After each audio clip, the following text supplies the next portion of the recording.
Revelation 4092. From the 27th of July 1947.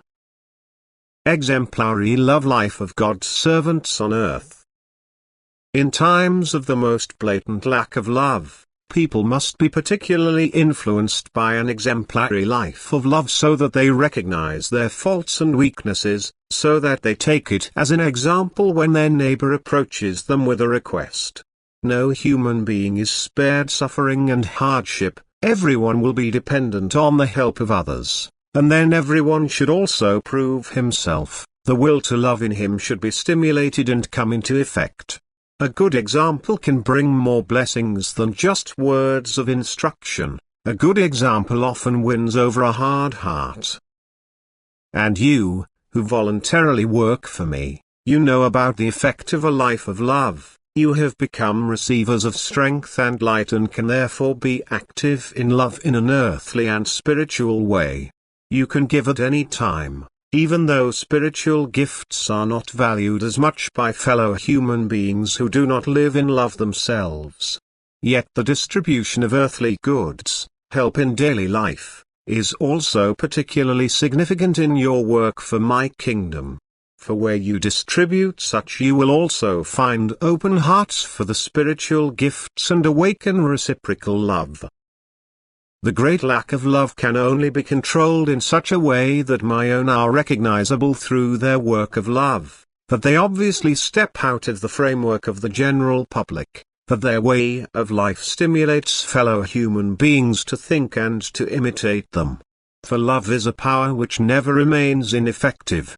My emanation of power comes to light in the working of love, and thus I myself work where love is practiced, and where I work, success can never fail to materialize.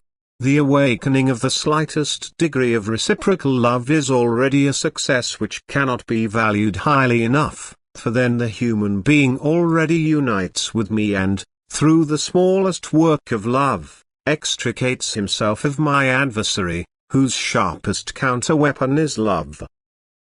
He cannot withstand love, and continued working in love completely drives him away. If a person now begins to change, if he gives up unkindness and endeavors to do the smallest of labors of love, he will noticeably feel the release from the power to which he has been in bondage until then.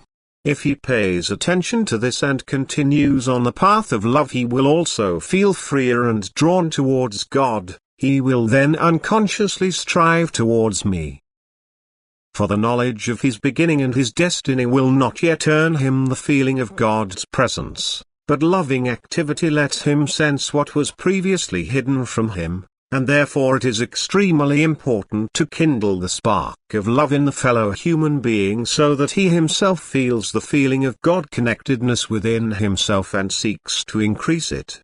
And if he does not do so on his own accord, it should be demonstrated to him by good example, and if his heart is not yet completely hardened, an act of love shown to him will not remain without effect, and then one more soul will be won for my kingdom, which otherwise would inevitably be lost forever.